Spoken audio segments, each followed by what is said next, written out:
This episode of the Community Workbench podcast is proudly sponsored by yours truly, Matthew Norn of the Remax Bell Park Realty.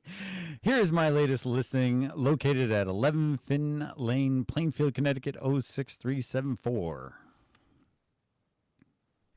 Hi, I'm Matt Norn, Remax Bell Park, and this is my latest listing, 11 Finn Lane, Plainfield, Connecticut. And when I say this house has everything, I mean everything. Beautiful landscaping, well-manicured, irrigated lawn, a ready generator, just everything. Come on in and look.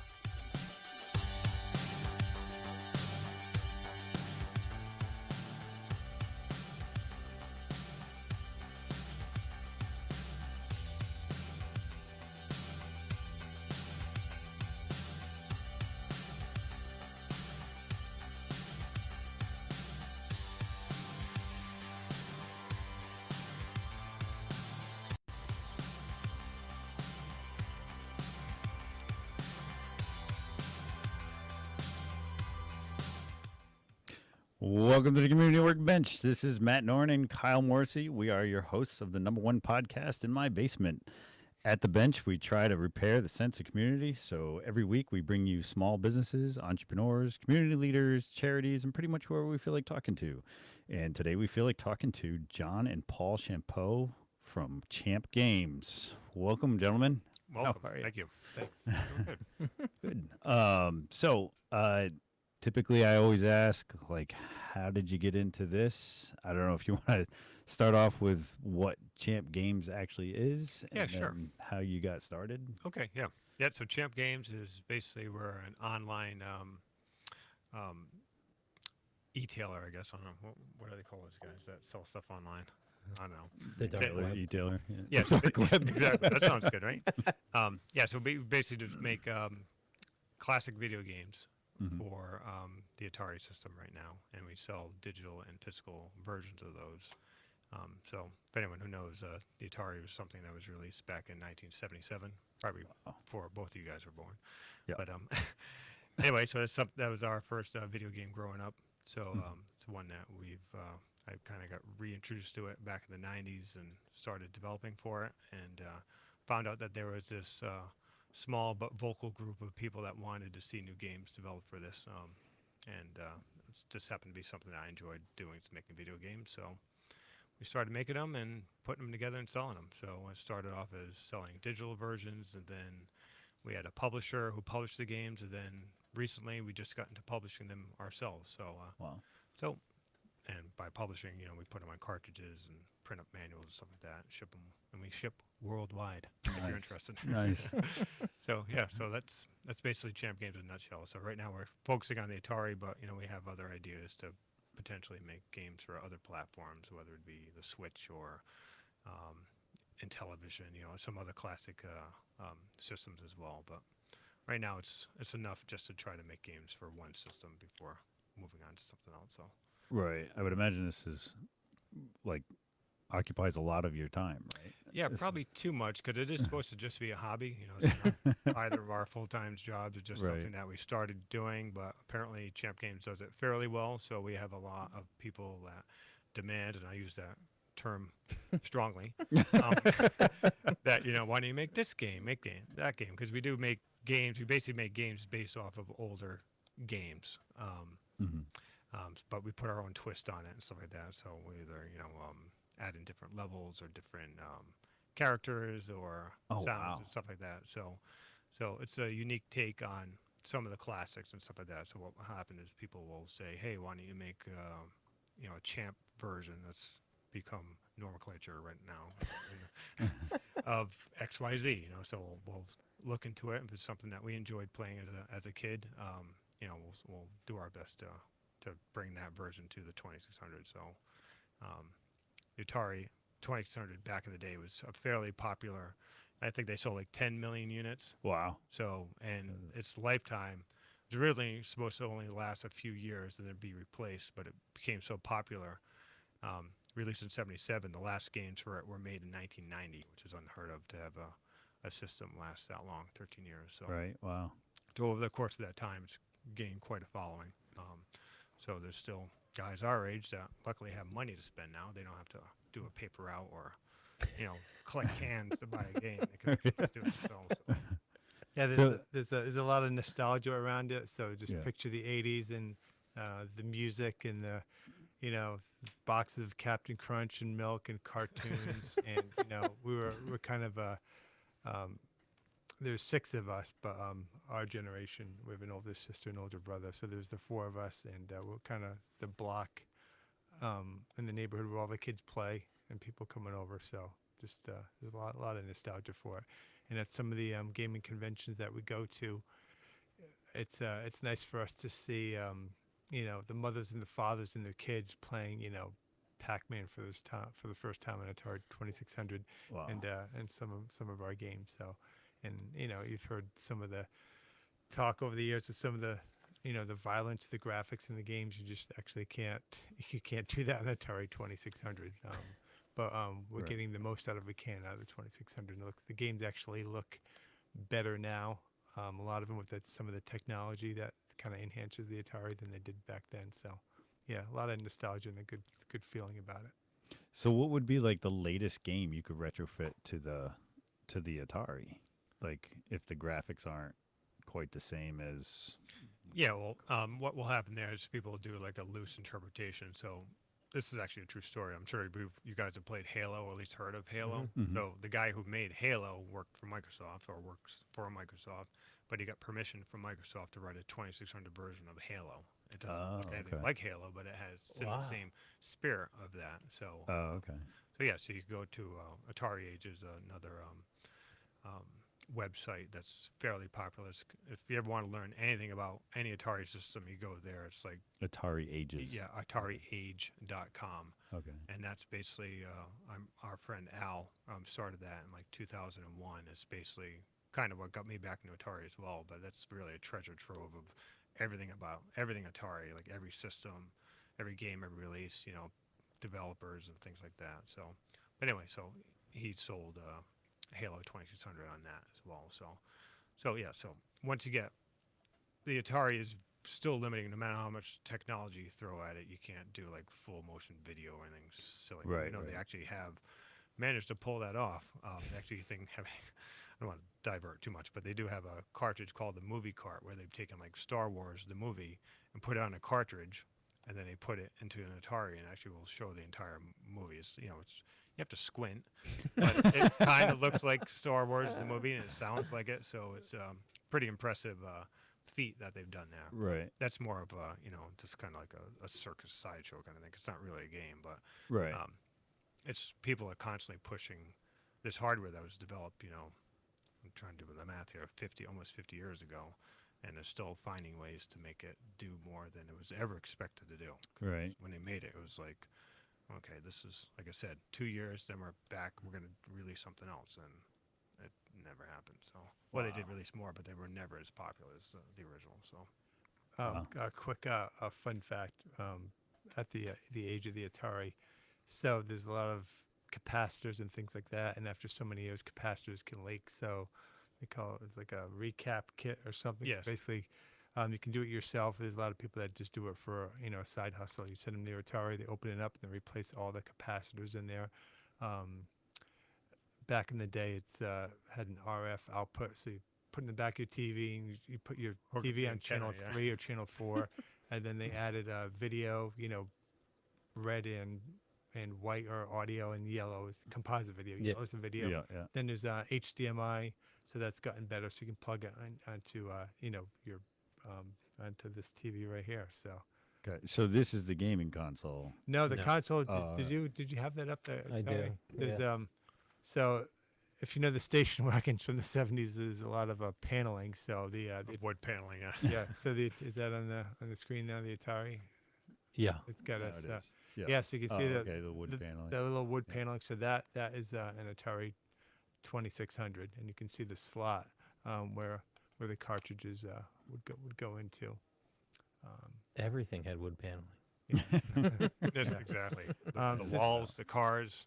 So I don't know if you video can see the regular joystick on this. So this is one of the enhancements now. We actually tried to do this a few years ago, actually maybe 10, 15 years, but life kind of got in the way. So now this is, if you recognize this is just like a on a arcade Yeah. game. Right, and right. you can get it and get the right, put the screws in the right dimensions. And this even has the concave buttons. So there's different styles, but so basically, this and this replaces an Atari joystick, so you can get that feel. Looks like Rock'em Sock'em Robots. Yeah, it sounds like it too. And these connectors are the same connectors that could go that a regular Atari joystick has. So these would go into there. So this is one of the things. That's you guys Okay. created that though, right? Yes, you see Yeah. the Champ Games thing. Yeah. Yeah. Yeah. Yeah. Yeah, So we it- put our logo on everything too. Yeah. If we didn't make it, we happen to make this. So basically, Atari has two joysticks. So here, these are together. So you can use two joysticks for one game. There's certain games that you used to Okay. like battle. Like with Robotron. I thought you just wanted to be closer. Yeah, that works too. So yeah, arms are on each other. And, Well, these have been out. There's people that do this on a professional basis. I just wanted to do this on my own. But the regular ones, this is on a bigger board. So, and actually another enhancement is using two buttons for games. Some diehards really only want to use one, but you can actually use two buttons on an Atari. To do certain things. Imagine on, that, on two that buttons. Atari there, that was made in 1978. You can use two buttons. And then there's something else to segue into. I can also have 4 players now with some of the technology that's been Oh, wow. made with so which is no big deal for the newer systems that have been out, the Wii and 4 players, but it's And you can put it on a big screen? Because I always thought, like, when you do a split screen, like, you need a big screen if you're going to do, like, 4 players in a race where they all have their own point Yo, of view. yeah, I don't know. yeah, like that's a technology. GoldenEye from Nintendo 64. yeah, Do yeah. No, GoldenEye. we can't do stuff like that. The Oh, okay. resolution. I don't know if you guys know about what resolution is, but you know how many. Pixels We learned about it. yeah. So basically, the Atari resolution for the playfield is 40 pixels going across. So it's not. But for sprites, it's like 120. So which isn't too bad. And then the lines, you have 200. So it's 200 by 160 is really. But the part that you can actually do like videos or background and stuff like that would be 40 pixels going across. So we're not talking about. Oh, we saw where's do we have the turbo box? Yeah. So you can see. So this is using a 40 pixel background. Still looks pretty good when you think about it. Yeah. But we use multiple colors and interlacing. So that's using the play field, they call it, just to see. So that's probably the best you can squeeze on Atari. This is actually winner best graphics Atari 2600 home Wow. awards. Oh, You didn't even bring. Do you have a trophy or something? That Actually, we do. I have a whole case of them, but the dolly. I couldn't find my dolly, so we're like, okay. I usually borrow a trailer from my buddy to tug him around. Anyway, that looks like Roblox. I was just gonna say, That's can you like do the the- kids Yeah, play. well, yeah. What's the other My one? daughter's building a pool the other day. Just blocks of Exactly. blue. Yeah, my kids play that as well. So yeah, so it does. It's kind of like a throwback. So things like Roblox and those are really kind of throwbacks when you think. What's about the it. one where they It's really mine for basic. goods? Yeah, and- Minecraft. Minecraft, there it is. Exactly. So that's all. What very are what's the blocky. resolution of those? Yeah. Well, the resolution of the game itself is probably very high, but they They make it look. specifically make it look blocky to try to appeal to the simplicity of it. So. Right. But on our side, this was like 6 months of development to try to get that screen as good as. And if I said, can we have like a turquoise car? Then you could do it, but Yeah. it would be Yeah. extensive Well, development. turquoise, yeah, exactly. The colors are the easy part, but Oh. it's like getting this is a 60 frames per second full motion video thing. So that is one advantage of the Atari is that since it is so primitive, you actually have to.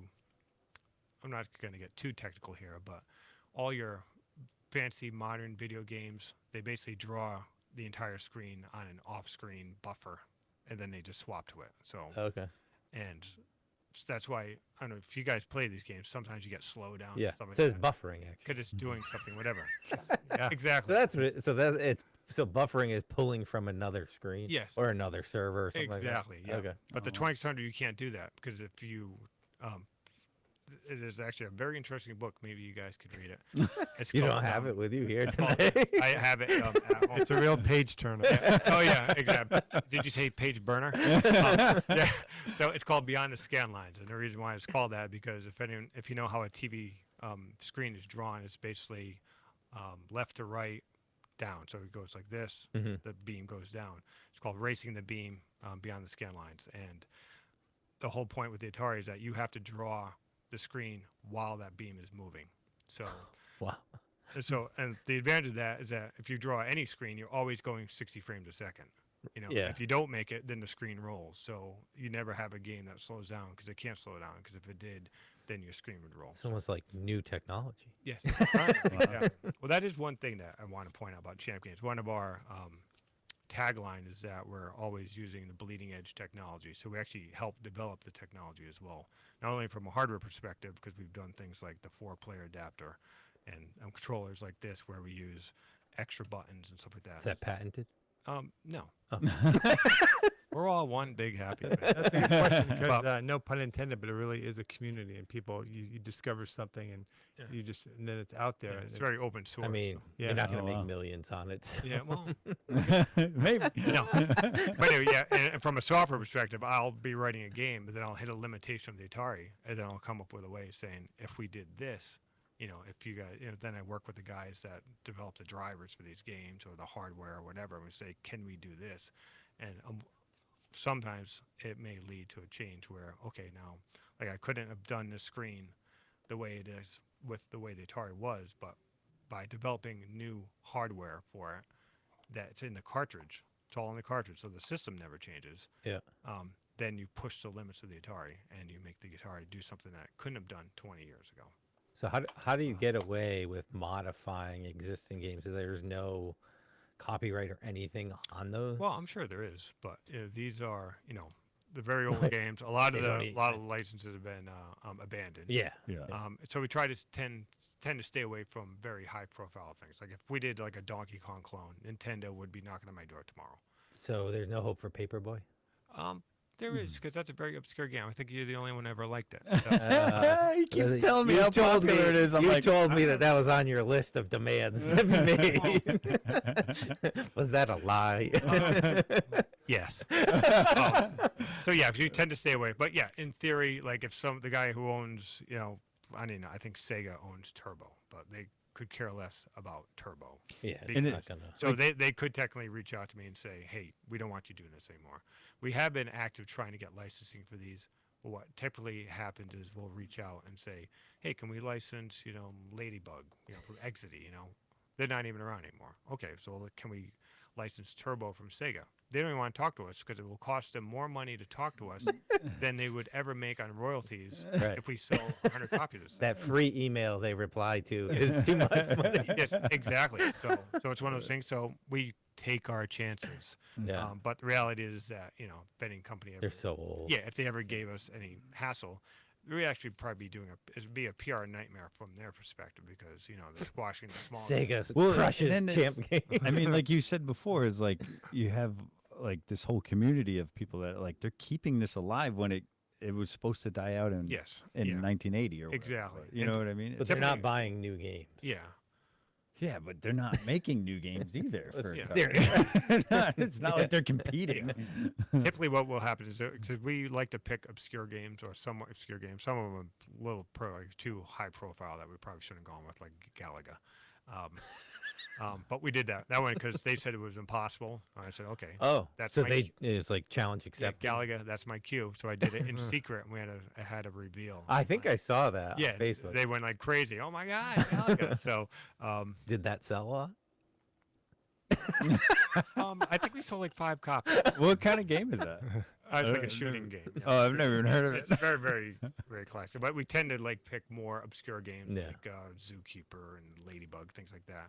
And what we end up doing is we introduce a whole new generation of these games that may have never even played it or even enjoyed it. So Right, I've had right, many people yeah. play. I know I played Zookeeper before. Now it's my favorite. So now they're going out to buy, the compilation disc of Zookeeper.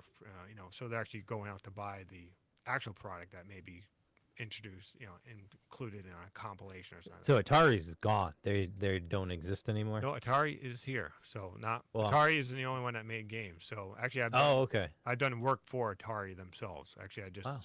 developed a game for them, and that will be coming out on their new system. So they've actually released a 2600 plus.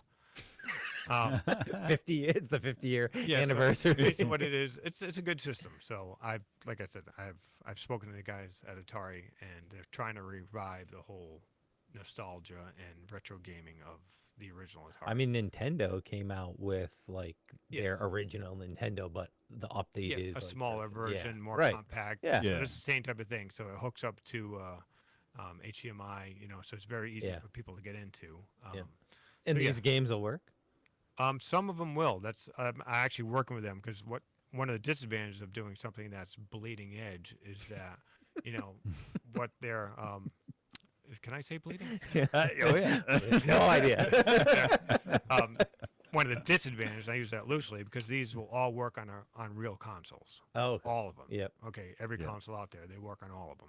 But these emulated consoles is what I call them because they release a 2600 Plus, which you think the Plus would mean more, but it actually means less in the sense that it's not a real 2600 underneath the covers. It's like a Raspberry Pi or some kind of, it's some kind of emulator underneath. So they're putting a cartridge in and reading off the cartridge and then playing it in an emulator that you would play on your computer. But Oh, okay. it simulates the field. It's a good. Their target audience are people like 60 or 70 years old, or maybe Really? 50 or maybe younger, that have good memories of the Atari and just want to play it. They don't Yeah. care that if it's not exactly emulated perfectly or something like that. They want to be able to take their old cartridge from their garage, Pac-Man or whatever it is, pop it in the system and play it. And it does that very, very well. But games like this, it can't read off the cartridge because of the extra hardware. But I am working with them, or Champ Games is working with them directly, and they have been able to add support for some of our games, but their goal is 100% support. So we're hoping that someday you'll be able to pop a Turbo Arcade cartridge into a 2600 Plus or a Robot War or whatever and have it work. So It's amazing you even had time to come and talk to us. it's long. Yeah, that's super. I do involved. have yeah. All this, getting back to nostalgia, this is really a tribute to, we liked our childhood. We love what we did. Kind of keeping it going with other people and getting good feedback and good support from them and all the different, say they call it home brews. Yes. Homebrew programmers. So we're not running a corporation. We have day jobs, and we're just trying to make games that we like, that other people like. And it gets bigger and bigger and bigger every year. And the conventions are popping up all over in Portland, Houston, New York, and it's part of the. We talked about the resolution. It's really like the play, like who gets high score and working together.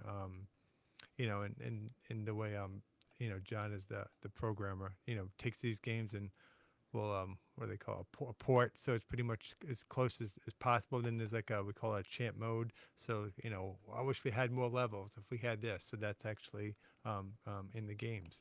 But because now that it's it's the real world, it's making more money and it's more popular, it's like, okay, Atari I think is like, hey, well, we can really make something on this while making something that everyone likes. And it's like we said, we have parents coming by at the gaming conventions, and the kids are getting excited about it. Yeah, they're showing them the This is games like that they played. 70-year-old mother with the 40-year-old son Yeah. in the basement. Yeah. Yeah, Well, already, there's exactly. probably two generations.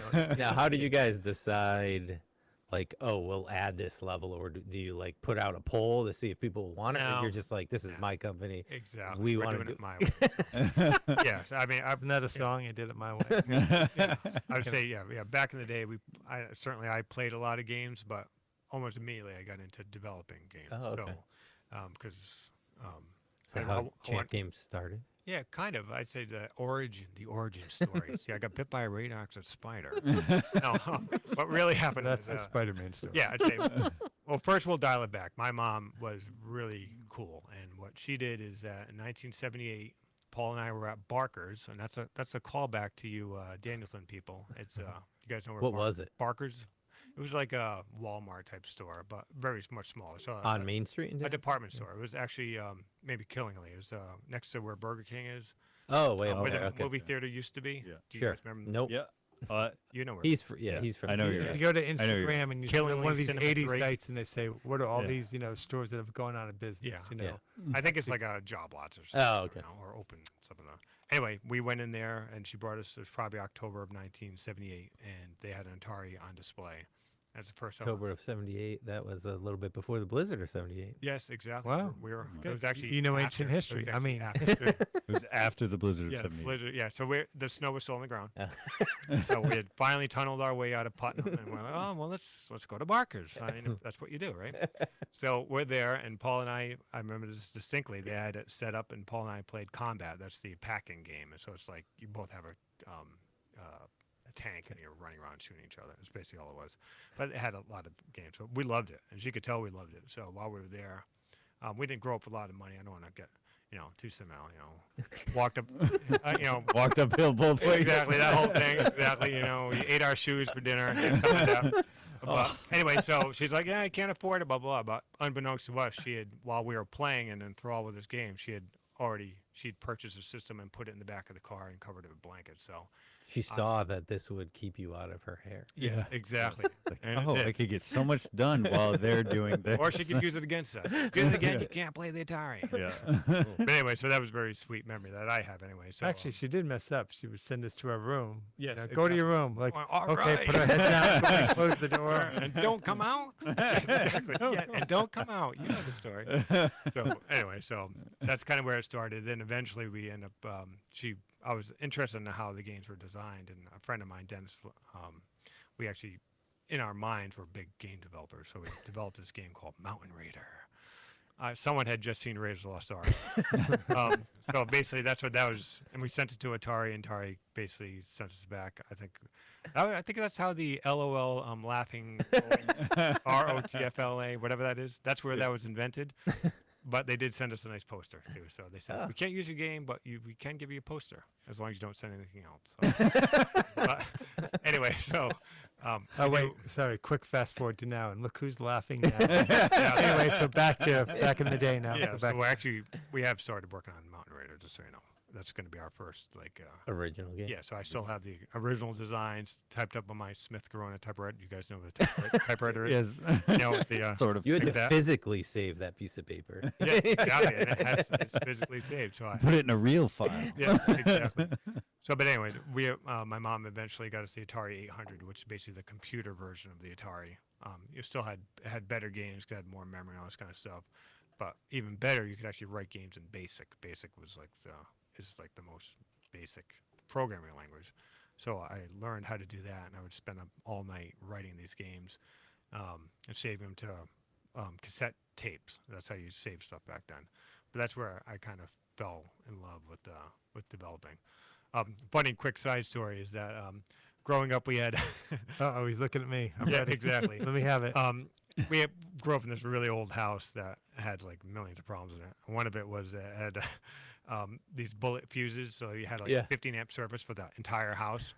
Right now you have 15 amps from one socket. It was 15 amps for the entire house.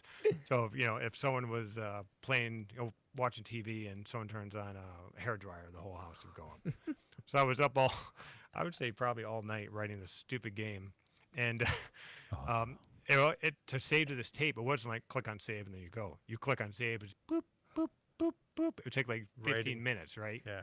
Maybe 20, and it's like the longer you went, the longer it would take to save. So I didn't save for like 9 hours because I was just in this groove. I'm like, oh my god, this game is awesome.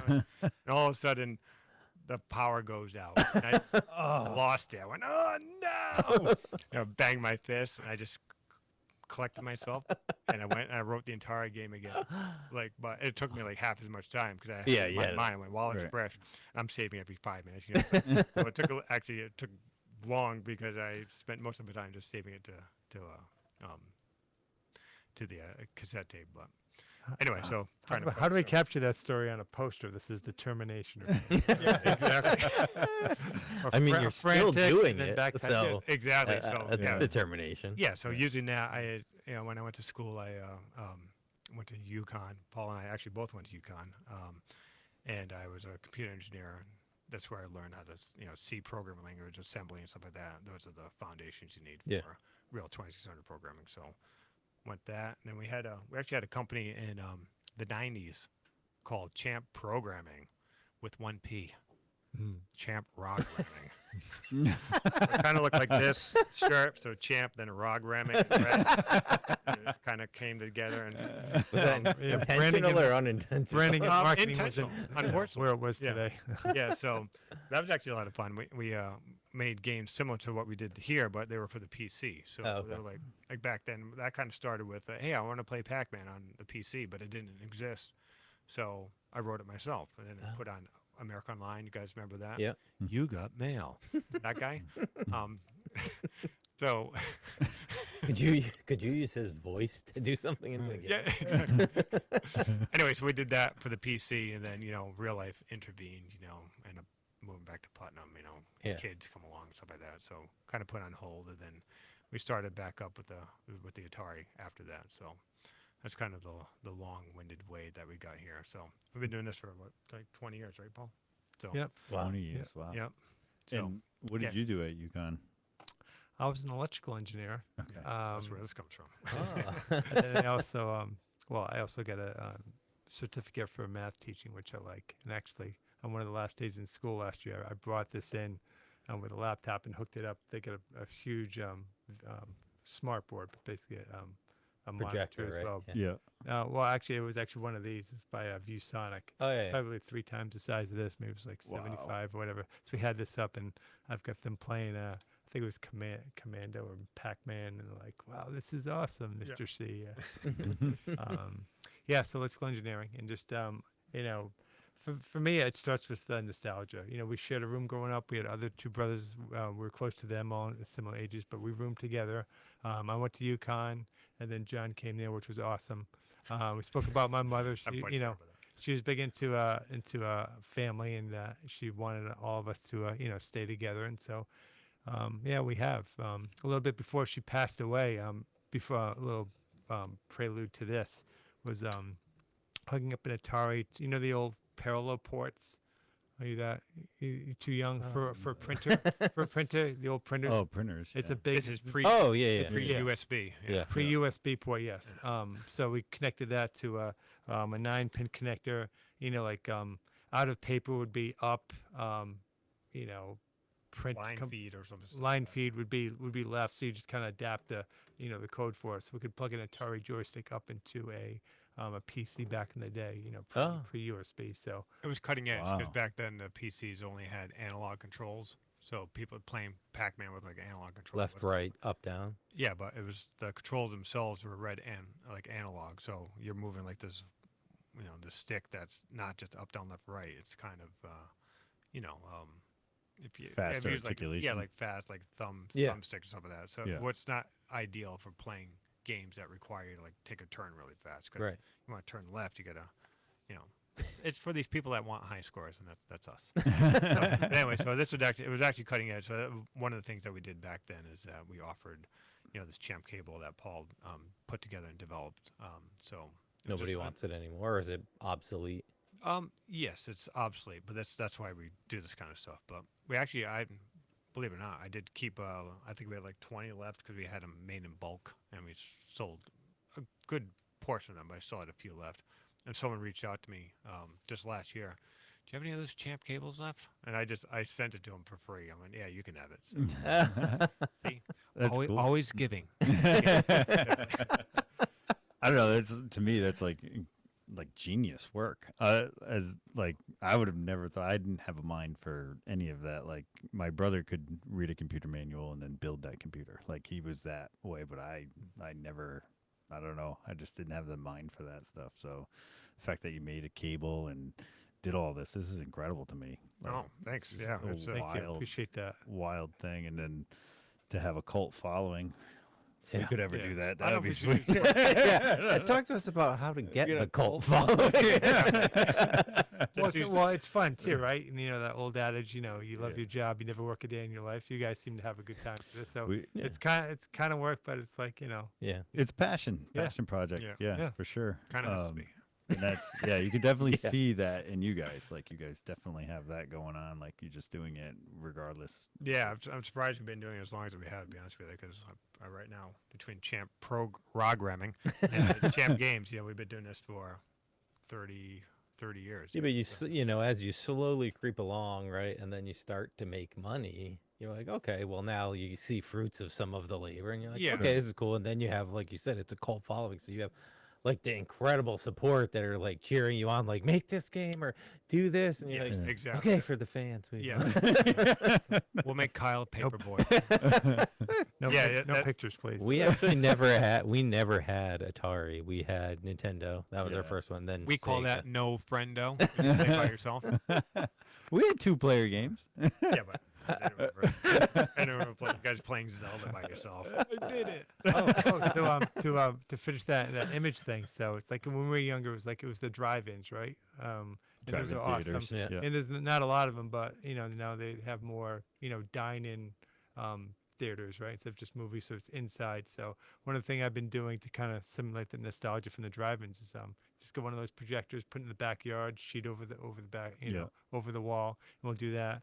But before we will watch our movie, we'll bring out an Atari. Now, we can hook them up to HDMI or whatever, and we can play the Atari on there. And Dave and Buster's, right? Yeah. Yeah. It's, I don't know how many years, maybe I'm thinking 10 or how long ago. Now you can see the huge, Space Invaders, Right. which came out on this system.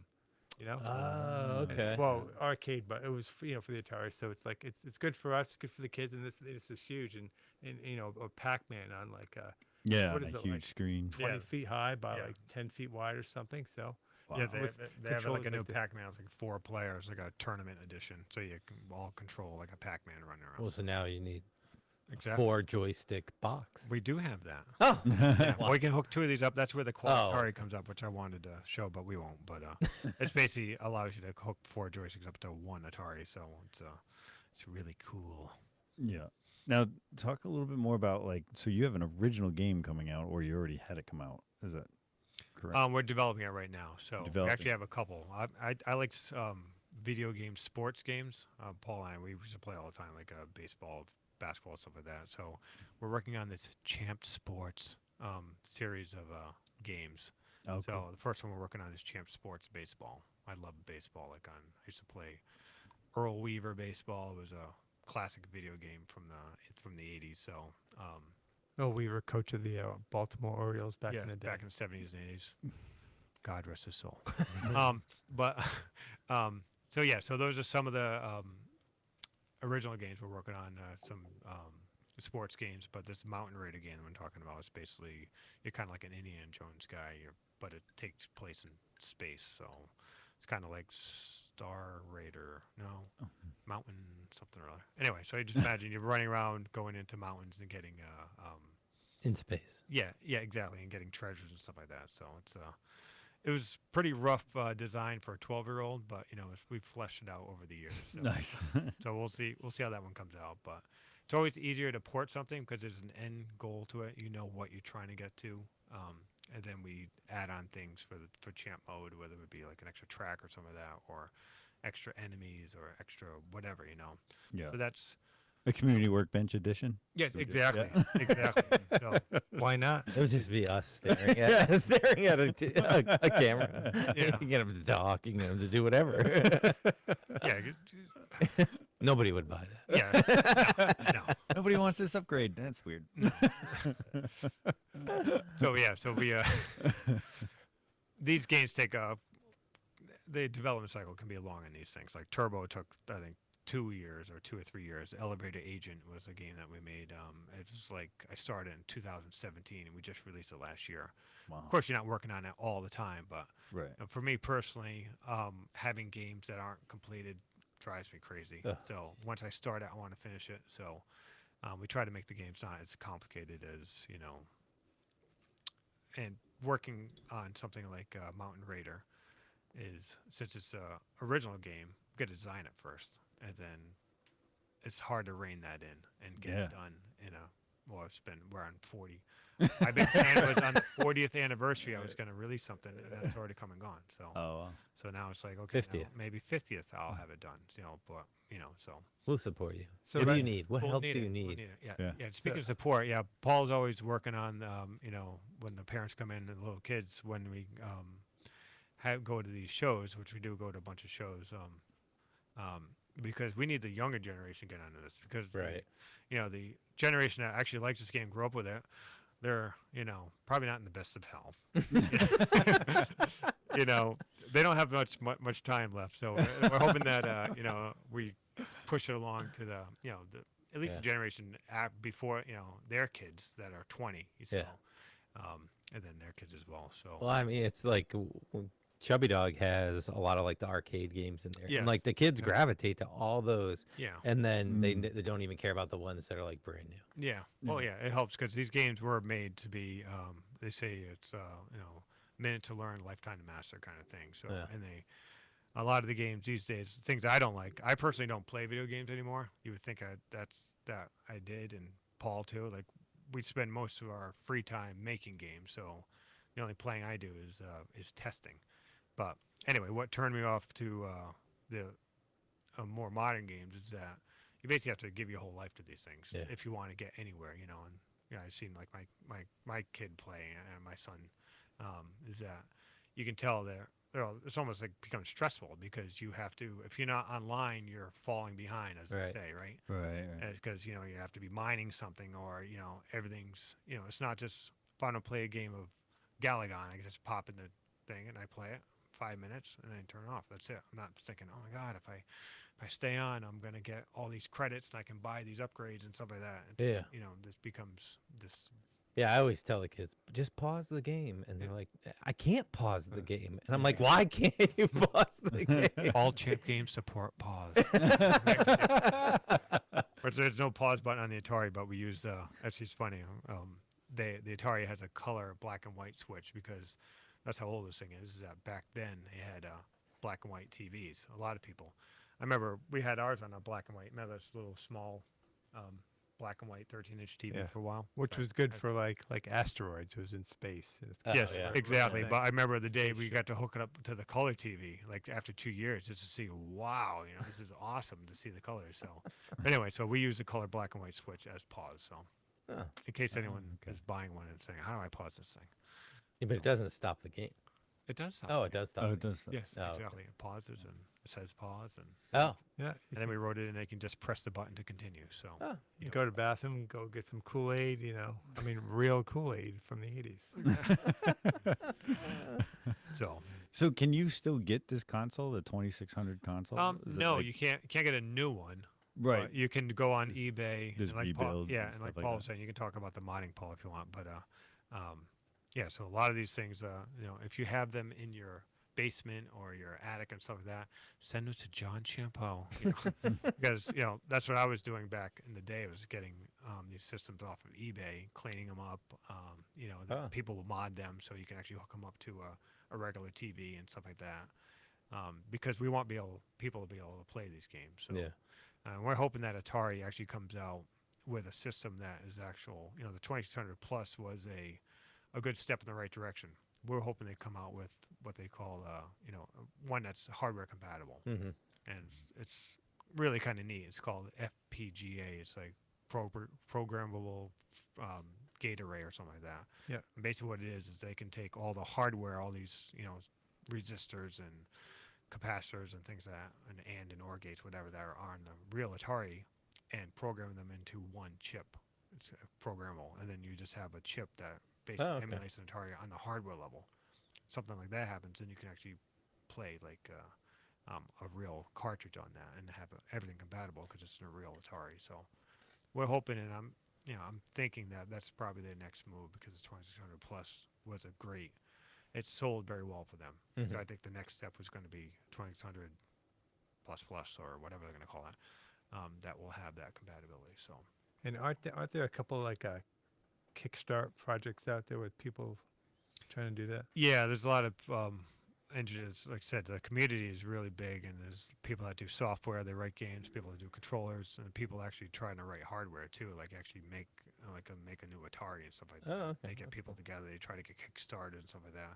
A lot of those fall by the wayside because when you get to even for us to publish these games, there's a lot of money up front to do this because we're not saying okay, make us when they released Pac-Man for the 2600, they made 10 million Right. that out of the gate, so they got these Right. for pennies on the dollar because there was only 8 million systems out in when they did that, they were so confident that that they made 2 million more than knowing that they would sell systems just because of that cartridge.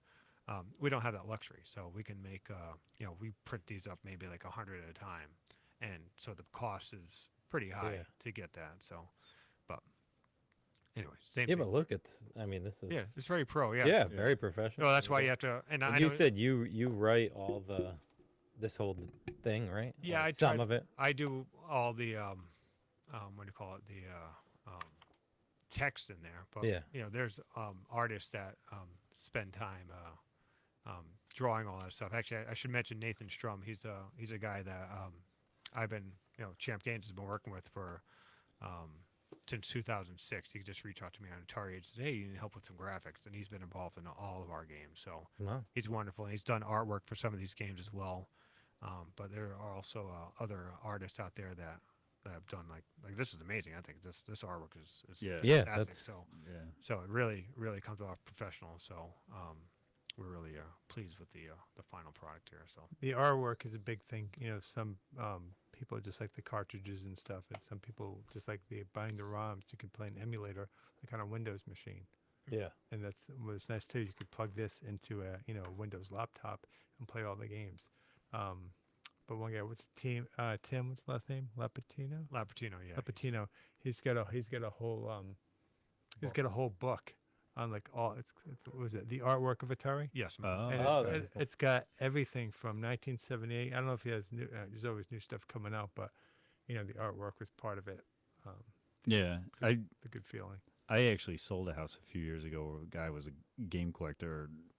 Much And ol- his address is? Yeah, well, it's much older games. So like he had almost so every sitcom when they started coming out would have come out with a board game, and he Yep. had almost every one of them. Oh, wow. Those kind of. So he was and so I get like there are people out there that probably collect every piece that's made for Yep, Atari. Like they'll go into even if it's not just specifically Atari, they may go like other gaming consoles as well. Yep. But like just to have them all, and then there's people that collect books and just have Yes, books. exactly. It's They put 'em same- on their same shelf, thing. There's, exactly. Like I'm sure there's so many people that it's beautiful artwork on all this stuff that you guys have brought. So Well, thanks. Yeah. We definitely. The collecting is a big part of the thing, and just the tactile feel of something. Everything's so digital these days.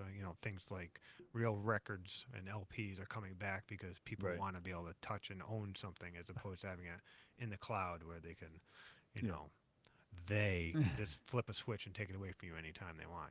Oh, Like- yeah, I mean, yeah. You know what I'm saying? Like, actually have it in your the hand. irony of that comment is funny after this last week. Yeah, exactly. That's what I'm saying. So it's like, but anyway, these are, like I said, these games range from $40 to $60, and sometimes they're even less expensive because we do offer an option where you don't have to have the box. A lot of people want just the cartridge just because of space considerations. right. So where can Um, they get this? But Okay. I just wanted to, so when people, oh my God, $60.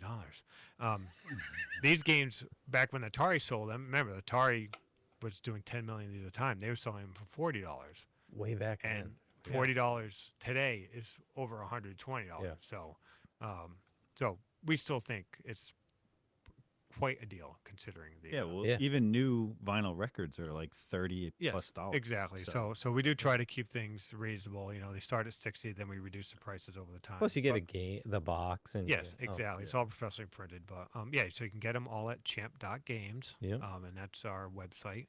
There's no .com, no .net, nothing like there. that. We Champ. invented the .games subdomain, so It's and, pretty wild, That's actually. cool. we didn't invent it really. Well, Yeah, I yeah, couldn't yeah, find it yeah. because I went champ.games. Yeah, I watched it because back in the day it was champgames.com. Yeah, Right. that was our original one. Then I gave it up in the '90s. Oh, Now- Paul now- told me that story. And if I want to buy Yeah. it back, it's like I don't know, $50,000 or something like that. Wow. You can have it. It's like, but yeah. So if you go to champgames.com, you can play like online roulette or something like that.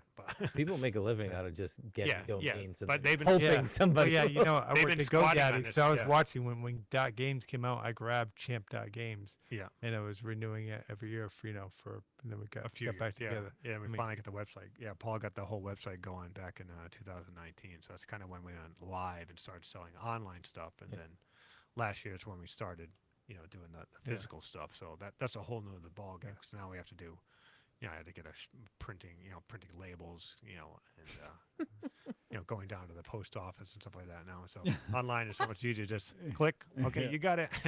So he's the programmer. So I think I was telling you, Kyle, I started the golf league at GoDaddy. yeah. So I get into websites, and I actually think I showed you some things on websites. Yeah, But well, that was you the helped. thing. Yeah, you helped build my first website. Yeah, just getting to CommunityWorkbench.com. and it's No. back in the day it was like you had to write every We don't line have of that. HTML code and all this stuff to be able to have a cart and stuff. Now it's just Today is actually to open up a arcade of some sorts, like a Champ Games Oh, place, that'd like be in cool. Putnam. Yeah. So like a small little place where people could not just buy these games, but have like old video games and just kind of, just something, a throwback kind of place where more like an antique store kind of That's for cool. antique toys or something like that. Since Putnam is so big into antique, so Yeah. Yeah. so who knows? Maybe there will be a Champ Games physical address you can go in sometime, but Cool. That would be That- cool. that's Right always the now, dream. it's champ.games. yeah, exactly. Okay. Virtual.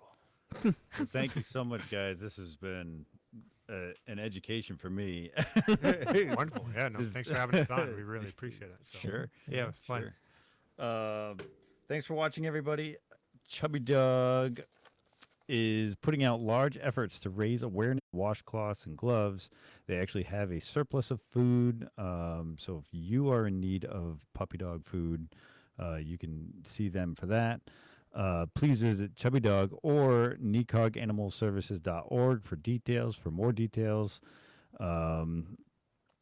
Chubby Dog has been pushing it pretty hard on his Instagram account, so you can go there as well. You can go to the address in Dayville, The address in David. 125 Putnam Pike. Yeah, that to one. NECOG Yeah. to drop off that stuff. Yep. Thank you, Kyle. You're welcome. The Community Workbench podcast is promoting the Be the One campaign. It was started by the American Legion in efforts to stop veteran suicide. For more details, visit betheone.org. Join us Monday, July 29th. We will have Sparrow Soaps here. Owners Michelle and Danielle will be at the bench to talk soap. Thank goodness Kyle is beginning to smell. Whoa. Yeah. Whoa.